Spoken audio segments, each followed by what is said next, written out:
మరి కాసేపట్లో కేంద్ర ఆర్థిక మంత్రి అరుణ్ జైట్లీ తెరిచే బడ్జెట్ బాక్స్ లో ఏముందనే దానిపై సామాన్యుడికి ఆసక్తి నెలకొంది. నోట్ల రద్దు తర్వాత ప్రవేశపెట్టబోతున్న పద్దు కావడంతో ఉత్కంఠ మరింత ఎక్కువైంది. నోట్ల రద్దు తర్వాత కుదేలైన సామాన్యుడు ఇప్పుడు జైట్లీ పద్దుపై ఎన్నో ఆశలు పెట్టుకున్నాడు. కేంద్రం ఏమైనా తాయిలాలు ప్రకటించి ఆదుకోకపోదా అని ఆశగా ఎదురు చూస్తున్నాడు. ప్రధాని మోదీ నవంబర్ 8న నోట్ల రద్దును ప్రకటించగానే చిన్న రైతులు నష్టపోయారు. అందుకే చిన్న రైతును ఆదుకోవడమే కేంద్రం ఉద్దేశంగా కనిపిస్తోంది. పంటలకు బీమా సౌకర్యం కల్పించే ప్రధానమంత్రి ఫసల్ బీమా యోజనకు నిధులు పెంచవచ్చనే అంచనాలున్నాయి. పంట రుణాలను తక్కువ వడ్డీ రేటుకు అందించేందుకు ప్రత్యేక నిధిని ఏర్పాటు చేస్తారని సమాచారం.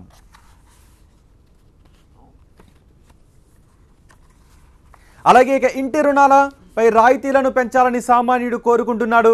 విద్య, వైద్య రంగాలకు బడ్జెట్లో ప్రోత్సాహకాలు, మినహాయింపులు కావాలని జైట్లీకి సామాన్యుడి విన్నపం. అధునాతన వైద్య పరికరాలు ఇప్పటికే దిగుమతి సుంకాలతో ఇబ్బందులు పడుతున్నాయి. వీటిని తొలగించాలని డిమాండ్ వస్తోంది.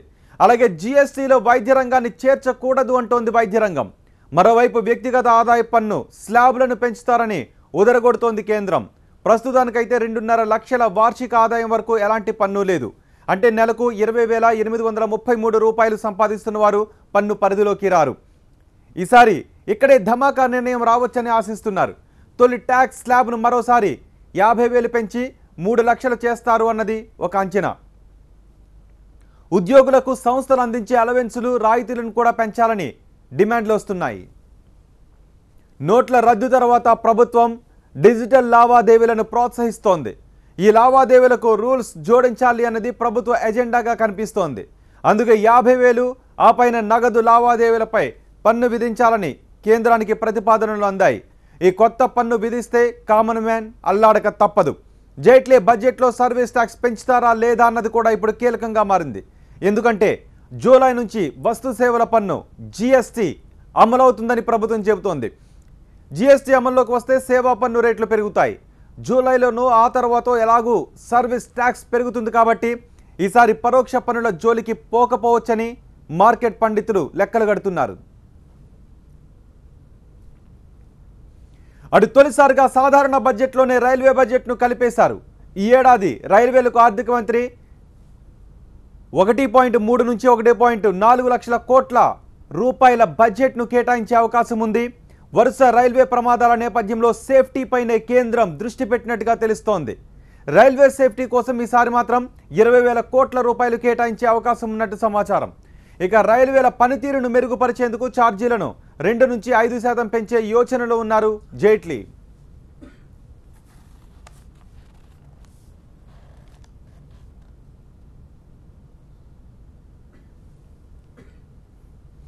జైట్లీ బడ్జెట్ ఎలా ఉండబోతోంది? సామాన్యులపై వరాలు కురిపిస్తారా? రైల్వే బడ్జెట్లో ప్రయాణ ఛార్జీలు పెంచుతారా? కొత్త రైల్వే జోన్లకు పచ్చజెండా ఊపుతారా? లేదా సామాన్యుడు ఏమనుకుంటున్నాడు? సికింద్రాబాద్ రైల్వే స్టేషన్ నుంచి మా ప్రతినిధి హసీనా మరింత సమాచారం అందిస్తారు.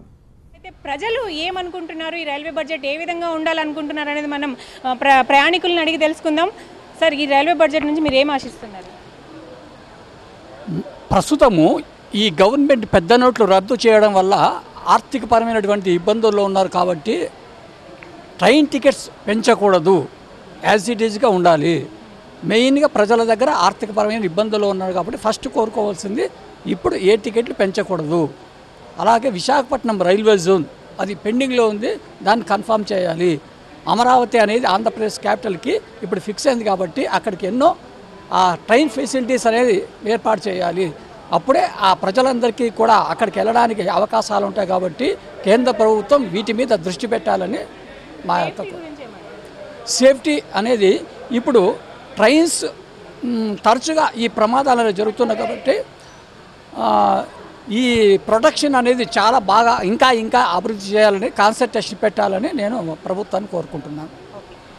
ఇది ప్రధానంగా విజయవాడకు కనెక్టివిటీ పెంచాలి. ఎందుకంటే కొత్త రాజధాని కాబట్టి కనెక్టివిటీ ట్రైన్స్ లేవు కాబట్టి ఇటు రాయలసీమ నుంచి విజయవాడకు రావాలన్నా, ఇటు ఉత్తరాంధ్ర నుంచి విజయవాడకు రావాలన్నా చాలా అనేక ఇబ్బందులు ఎదుర్కొంటున్నారు. సో అలాగే మొత్తం ఉద్యోగస్తులంతా అక్కడికి షిఫ్ట్ అయిపోయారు కాబట్టి ఈ రైల్వే కనెక్టివిటీ ఉంటే చాలా ఈజీగా ఉంటుందని చెప్తున్నారు. మరోవైపు ఈసారి రైల్వే బడ్జెట్లో ఎలా ఉండాలనుకుంటున్నారు? ముఖ్యంగా కావాల్సింది ఏమిటి అంటే